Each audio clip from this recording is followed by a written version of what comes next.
신임 재판관 2명을 임명하면서 헌법재판소가 윤석열 대통령에 대한 탄핵 심리에 속도를 내고 있습니다. 취재기자 연결해서 자세한 소식 살펴보겠습니다. 김예린 기자. 네, 윤석열 대통령의 탄핵 심판 2차 변론 준비 기일이 내일 열립니다. 헌법재판소는 조금 전 브리핑에서 지난 31일 이후 추가로 접수된 서류는 없다고 밝혔습니다. 윤 대통령 측은 앞서 체포영장 발부가 부당하다며 헌법재판소의 권한쟁의 심판과 체포영장 효력을 멈춰달라는 가처분을 신청했는데요. 헌재는 사건 배당을 마무리하는 대로 사건 검토에 착수할 예정이라고 밝혔습니다.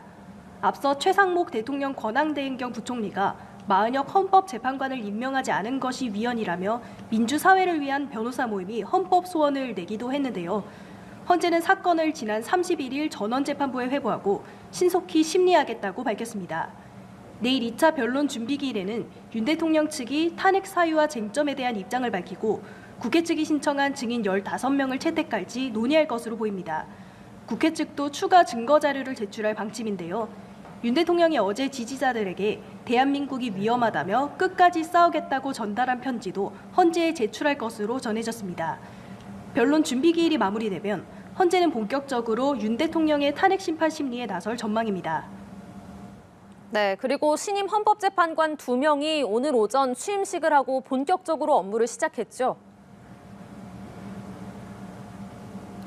그렇습니다. 정계선 조한창 재판관이 임명되면서 헌재는 8인 체제를 갖추게 됐는데요. 한 자리가 공석으로 남은 것에 대해 헌재는 공정하고 신속한 심리를 위해 조속한 완성을 바란다는 입장에는 변함이 없다고 밝혔습니다.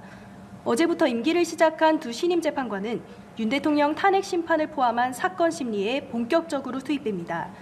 그동안 지적된 6인 체제 심판의 정당성 논란이 해소되면서 헌재는 절차적인 문제 없이 탄핵 심판을 진행할 수 있게 됐습니다. 헌재가 윤 대통령 탄핵 사건을 최우선으로 처리하겠다는 방침을 세운 만큼 심판에도 탄력이 붙을 것으로 보입니다. 지금까지 헌법재판소에서 연합뉴스TV 김예린입니다.